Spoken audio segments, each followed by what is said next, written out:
প্ৰকৃতিৰ কোপ নে মানুহৰ লোভ?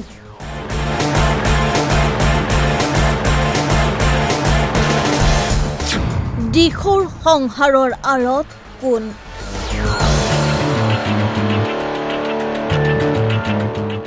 উজনি অসমৰ বানপানীয়ে কেৱল ঘৰ দুৱাৰেই ভাঙি নেপেলালে, ভাঙি পেলালে হাজাৰ হাজাৰ পৰিয়ালৰ সপোন। পানী কিছু কমিছে, কিন্তু বানৰ প্ৰকৃত বিভীষিকা এতিয়াহে চকুত পৰিছে।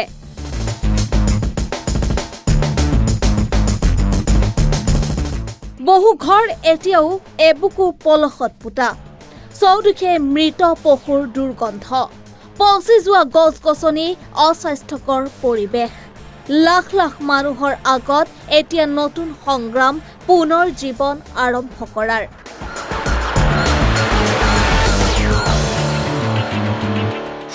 প্ৰকৃতি সৃষ্ট বান নে মানৱ সৃষ্ট বিপৰ্যয়?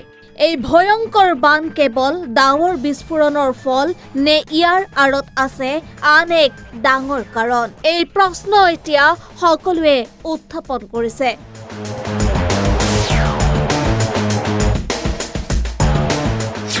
দেৱব্ৰত শইকীয়াৰ বিস্ফোৰক অভিযোগ। নাজিৰাৰ প্ৰাক্তন বিধায়ক দেৱব্ৰত শইকীয়াই উপগ্ৰহীয় চিত্ৰ দেখুৱাই অভিযোগ কৰিছে যে দিখৌ নদীৰ পাৰৰ অবাধ খনন, শিল বালি আৰু কয়লাৰ মাফিয়াৰ কাৰ্যকলাপেই এই ভয়ংকৰ বানৰ অন্যতম কাৰণ। তেওঁৰ দাবী অনুসৰি 2010 আৰু 2024 চনৰ উপগ্ৰহীয় ছবিত নদীৰ স্বাভাৱিক প্ৰবাহ পথত ডাঙৰ পৰিৱৰ্তন স্পষ্টকৈ দেখা যায়।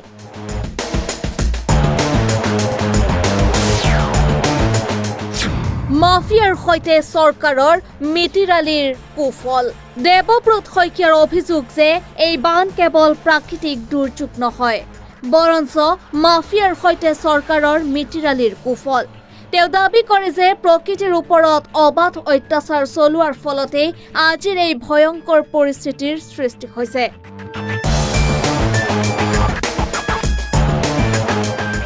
শইকীয়াই লগতে কয় যে 2019 চনত দিখৌ নদীৰ অবৈধ খননৰ বিৰুদ্ধে তেওঁ গুৱাহাটী উচ্চ ন্যায়ালয়ত জনস্বাৰ্থ জড়িত আবেদন দাখিল কৰিছিল।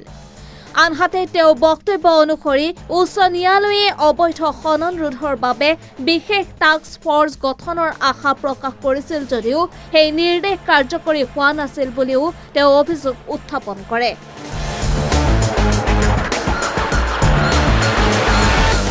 News desk report, ৰিপাব্লিকেনি।